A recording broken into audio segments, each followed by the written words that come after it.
Times news Telugu Karimnagar జిల్లా రేణిగుంట గ్రామంలో సర్పంచ్ అభ్యర్థిగా ఎలుక ఆంజనేయులు పోటీలో ఉన్నారు. ఈ సందర్భంగా మాట్లాడుతూ గ్రామంలో అనేక అభివృద్ధి పనులు పెండింగ్ లో ఉన్నాయి.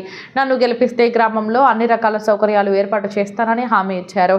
అందరూ తమకు ఓటు వేయాలని కోరారు. ఎలుక ఆంజనేయులు రేణిగుంట గ్రామ సర్పంచ్ అభ్యర్థిగా పోటీ చేస్తున్నాను. ఈ గ్రామంలో గత 10 సంవత్సరాలుగా ఎలాంటి అభివృద్ధి జరగలేదు. మరి ఒక యువకునిగా గ్రామ అభివృద్ధి ధ్యేయంగా ఈరోజు సర్పంచ్గా పోటీ చేయడం జరుగుతుంది. మరి గతంలో చేసినటువంటి సర్పంచ్లు అభివృద్ధి అంటే బాగా చేశాను, నేనే అభివృద్ధి చేశానని ఒక ప్రాపగండాను చెప్పడం జరుగుతుంది. మరి గ్రామంలో మౌలిక వసతులైన డ్రైనేజీ కానీ, సీసీ రోడ్లు కానీ, స్ట్రీట్ లైట్లు కానీ ఎలాంటి అభివృద్ధి జరగలేదు. ముఖ్యంగా సీసీ రోడ్లు ఈ గ్రామానికి 85 లక్షల సీసీ రోడ్లు వస్తే ఆ 85 లక్షల సీసీ రోడ్లను పోయకుండా ఫండ్స్ను రివర్స్ పంపడం జరిగింది. మరి ఏదైతే కుల సంఘాలని పెట్టుకున్నారో ఆ ప్రొసీడింగ్లన్నీ కూడా బీఆర్ఎస్ ప్రభుత్వం ఉన్నప్పుడు మేమందరము, మా వైస్ ఎంపీ గారు, నేను అప్పుడు అదే పార్టీలో ఉండే, అప్పుడున్నప్పుడు ప్రొసీడింగ్లే తప్ప ఇప్పుడు నేను కుల సంఘాలు కట్టించిన అని చెప్పుకునే ఎవరైతే అభ్యర్థి ఉన్నాడో, బోయిని కొమరయ్య అనే అభ్యర్థి సర్పంచ్గా మళ్ళీ పోటీ చేస్తున్నాడో అతను చెప్పుకోవడం జరుగుతుంది. అప్పుడు అతను ఏ పార్టీలో ఉండే, ఏ పార్టీ నుంచి ప్రొసీడింగ్లు వచ్చినాయి అనేది మీకు చూపించడం జరుగుతుంది. ఆయన ఎప్పుడు పార్టీలో జాయిన్ అయ్యిండు, ప్రొసీడింగ్లు ఎప్పుడు వచ్చినాయి అనేది తప్పకుండా మీకు ప్రొసీడింగ్లో సహా ఉన్నాయి, అవి కూడా చూపిస్తాము.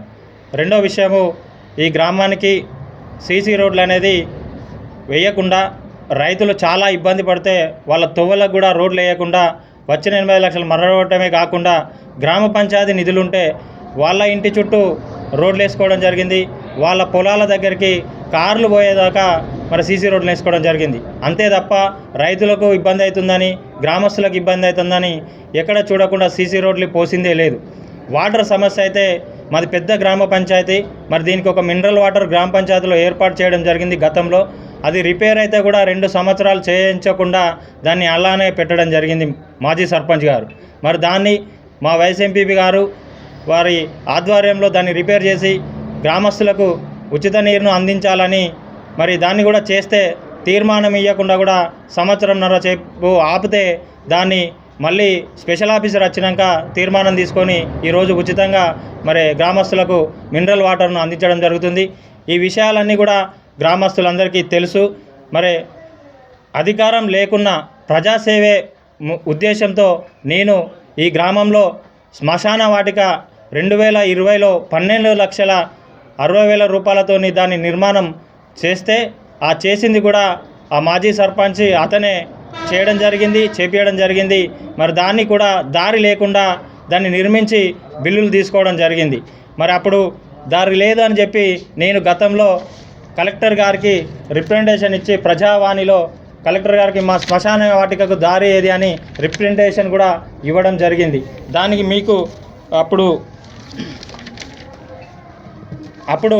కలెక్టర్ గారికి ఇచ్చిన మీ ఫోటోలతో సహా నేను చూపించగలను.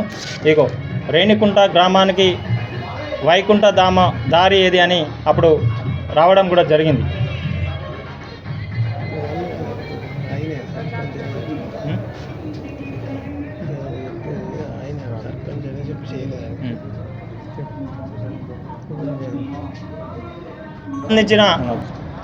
మరి ఇలాంటి గ్రామానికి సంబంధించిన ఏ దాన్ని కూడా మేము ఖండించుకుంటూ గ్రామ ప్రజల అవసరాల కోసం తీర్చినటువంటి నాయకులము మేము. అదేవిధంగా మా వైస్ ఎంపీ గారి సహకారంతో గ్రామంలో ఈయన సర్పంచ్గా ఉన్నా కూడా కరోనా టైంలో గ్రామం అంతా అల్లాడుతుంటే బయటకు వెళ్ళలేని పరిస్థితి, లాక్డౌన్ ఉంటే ఒక్క 5 రూపాయల గుడ్డు కూడా ఇంటికి సర్పంచ్ హోదాలో పంపించిన దాఖలాలు లేవు.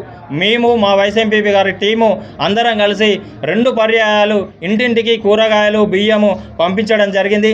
దానికి కూడా ఆధారాలు, ఫోటోలతో సహా మీకు చూపించగలను. ఇంకా అలా చెప్పుకుంటూ పోతే మా గ్రామంలో అభివృద్ధి అనేది జరగలేదు. యువత చాలామంది యువత ఉన్నది. ఆ యువతను కూడా ఒక చక్కటి ప్రణాళిక, నైపుణ్య శిక్షణ కార్యక్రమాలు లాంటివి పెట్టి ఉంటే ఇప్పటి వరకు మా యువత ఇంకా బాగుపడేది. మరి ఇలాంటి కార్యక్రమాలతో ఒక మంచి సేవ చేయాలనే భావనతో నేను సర్పంచ్ అభ్యర్థిగా రేణిగుంట గ్రామంలో బరిలో ఉన్నా. మరి నేను విద్యావంతుణ్ణి, చదువుకున్న వాడిని.